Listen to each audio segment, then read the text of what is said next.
Hey everyone, I'm Henry. I missed you so much, Mom. I stood at her grave, placing fresh flowers like I did every month since cancer had taken her 3 years ago. At 25, I never imagined managing our family home alone, but at least my software engineering job at Tech Solutions kept me comfortable. Henry, sweetheart, the kitchen sink is acting up again, called Aunt Sophia, her voice echoing through the hallway. Since she and Uncle James had moved in 6 months ago, supposedly because he lost his job, they had become a near constant presence. A few weeks, she promised. Now, weeks had turned into months. I'm coming, Aunt Sophia. I sighed, heading to what felt less and less like my own kitchen. Our Mia is so good with household stuff. You know, she added as I tightened the pipe. She was just saying how lonely you must be in this big house. I'm not lonely, Aunt Sophia, I replied, maybe with a bit more force than necessary. Sarah and I are actually. That girl. Sophia's tone sharpened. Oh, honey, she's too career-focused. Not family-oriented like our Mia. My jaw clenched, and I twisted the wrench harder. Sarah had been my anchor since Mom died. We'd met at a tech conference 2 years ago, and she'd helped me through some of my darkest days. That evening, I was deep into my coding work when Mia accidentally stumbled into my office. Oops, she giggled, wearing the shortest shorts I'd ever seen. Didn't know you were here, Henry. I looked away, uncomfortable. I'm working, Mia. Please close the door. Don't be such a grump, she teased. Mom says family should spend more time together. The next day, Sarah came over for dinner. I watched Aunt Sophia greet her with that smile, fake as ever. So Sarah, still chasing that promotion. Must be hard to have time for anything else, she said, voice dripping with false concern. Actually, I just got it, Sarah announced, her hand finding mine under the table. Henry's been so supportive. How nice, Sophia replied, eyes narrowing slightly. Mia just graduated. She's planning to focus on being a homemaker. Isn't that right, sweetie? Mia batted her eyelashes at me. Family comes first, right, cousin? Uncle James shifted uncomfortably but didn't say a word. He never did, always deferring to Sophia's decisions. That night, after Sarah left, I'd overheard Sophia's voice drifting from the kitchen. James, that girl isn't right for him. Mia would make such a better wife. We just need to help Henry see that. Sophia, maybe we should let him. James began. Did I ask for your opinion? Sophia snapped. We're not losing this opportunity. This house is too perfect to let some outsider take over. I froze, my mother's last words echoing in my mind. Take care of our home, Henry. It's your safe place. But right now, it felt anything but safe. At dinner the next evening, Aunt Sophia stood and clinked her glass. Family, tonight is special. Mia has something to share. Mom, please, Mia murmured, squirming with fake embarrassment. Our precious Mia has been in love with Henry for months, Sophia announced. Wouldn't they make the perfect couple? My fork clattered against the plate. What the hell are you talking about? Language, dear, Sophia chided. Mia has such deep feelings for you. You two growing closer is exactly what your mother would have wanted. No, absolutely not. I'm with Sarah. And Mia is my cousin. This is insane. Oh, about that. Sophia pulled a stack of papers from her bag. While organizing the mail, which I've been handling to help you, dear, I found these. My stomach dropped. Property tax notices, all overdue. You've been hiding my mail. That's illegal. I was protecting you, she insisted. Clearly, you're not ready to handle this house's responsibilities. But don't worry, I can help with the back taxes. If you make the right choice about your future. Are you blackmailing me? Think of it as family helping family. Break up with Sarah, marry Mia, and we'll take care of everything. I stood so fast my chair crashed backward. You're out of your mind. I'm calling the police. Go ahead, Sophia sneered. Who you think they'll believe? The neglectful young man who can't pay his taxes, or the caring aunt trying to save her nephew's inheritance. This is my house, I declared. My mother left it to me. A house you're about to lose, she replied coldly. Mia, honey, tell your cousin how you feel. Mia touched my arm. We could be so happy together. I recoiled. Don't touch me. This ends now. All of you. Out. No, dear nephew, Sophia said, her voice turning to ice. You get out. We're not going anywhere. You can't throw me out of my own house. Watch me. She held up a set of keys I'd never seen before. I had these made weeks ago. Uncle James wouldn't meet my eyes. Sorry, Henry. Sophia knows best. They were all crazy. I grabbed my laptop and phone, seething. This wasn't over. Choose carefully, Henry, Sophia called as I headed for the door. Family or that girl? You can't have both. I looked back, defiant. I already have family. Sarah's more family than any of you. The lock clicked behind me as I stepped out onto the porch, and my phone buzzed. Sarah calling. At least something in my life still made sense. Babe, I said, my voice heavy with everything I couldn't yet explain. Can I crash at your place? You won't believe what just happened. Through the window, I saw Uncle James slump in his chair, Sophia patting his shoulder with that smug, triumphant smile. Mia watched me leave, her eyes full of crocodile tears, as fake as everything else about her. The wind chimes Mom had loved tinkled in the breeze, almost like a reminder. I'll get our home back, Mom. I promise. I was in David Wong's office within the hour, sitting across from him at the same desk where Mom had signed her will 3 years ago. Sophia's trying to steal my house, I told him. David put down his pen and looked at me with calm intensity.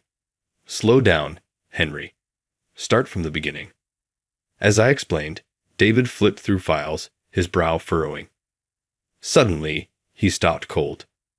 Henry, did you sign these property documents? What documents? I frowned, leaning forward. I haven't signed anything. David's face darkened. Someone's been submitting paperwork to transfer the house deed. These signatures look similar to yours, but... He trailed off, and my blood began to boil. She's been forging my signature. Hold on. David rifled through more papers. These date back months. Transfer attempts, tax documents, even a power of attorney form. Just then, my phone buzzed. It was Jennifer, my coworker. Henry, she said, sounding breathless, you won't believe what I found. I got into Sophia's laptop. I put her on speaker for David to hear. What's there, Jennifer? Emails. Tons of them, she replied.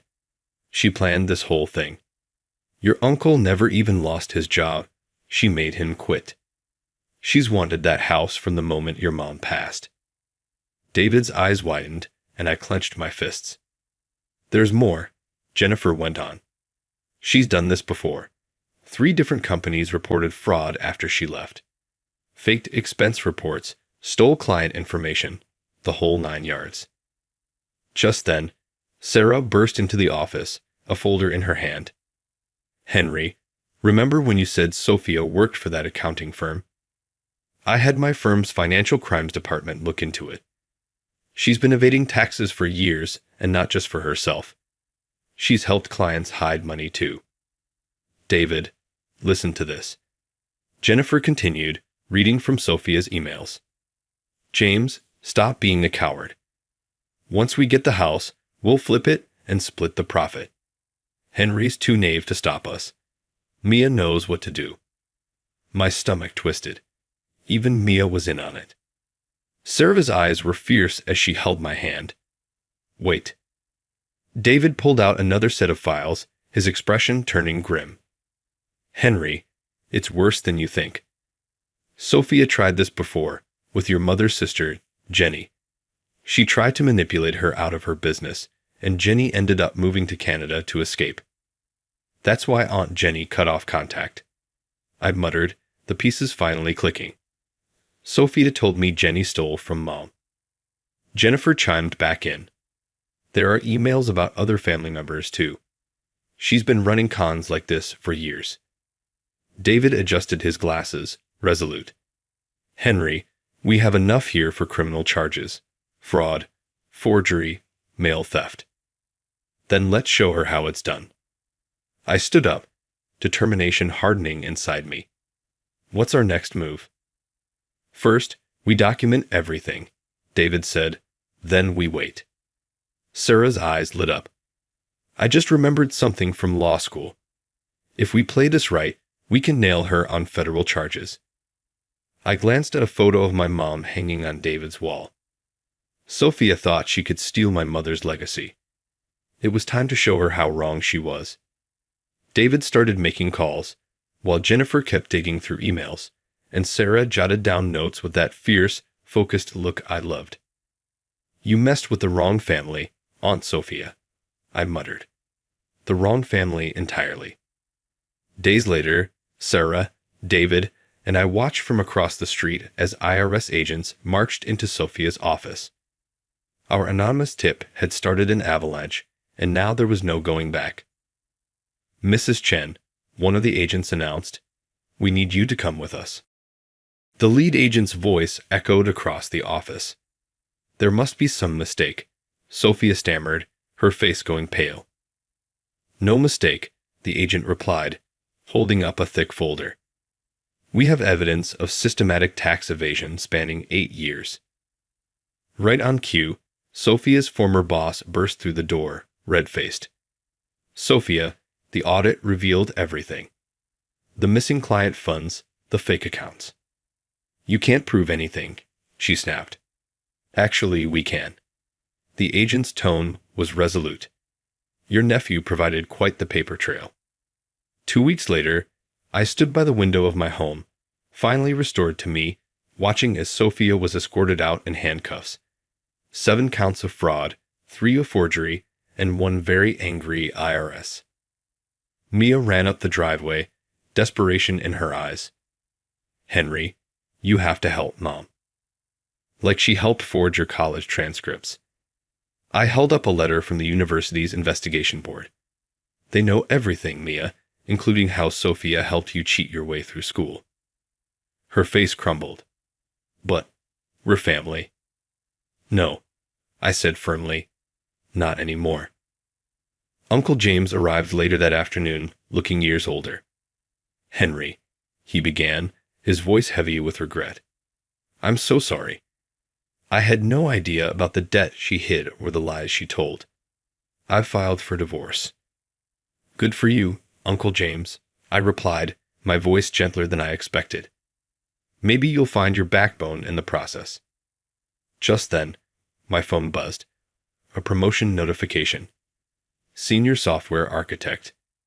On the same day, Sarah came home with her own news. She'd made partner at her firm.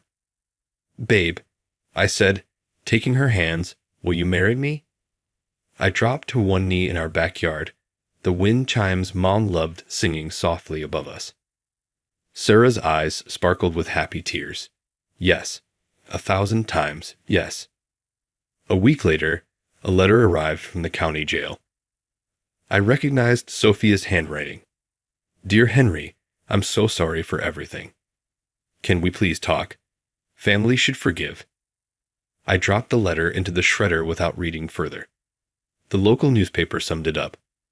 Local woman sentenced to 15 years for massive fraud scheme. Below that, a smaller headline read, University expels student in transcript scandal. Sarah hugged me from behind, her warmth grounding me. Your mom would be proud, you know. Looking around, I felt a profound sense of peace. The garden Mom loved so much was blooming again, vibrant and full of life. My coding setup hummed in the study and Sarah's law books shared space with my engineering journals. This house was truly ours once more. Sophia had traded her designer wardrobe for prison orange, and Mia's future had evaporated along with her fake degree. They'd wanted my mother's house, but instead, they got 8 by 10 cells. I turned to Sarah, grinning. Hey babe, what would you do if a family member tried to manipulate and blackmail you into marrying someone you didn't love? Would you expose them and cut ties completely, like I did, or try to keep the peace at your own expense? She teased. I think I'd do exactly what you did. Let me know your thoughts in the comments below.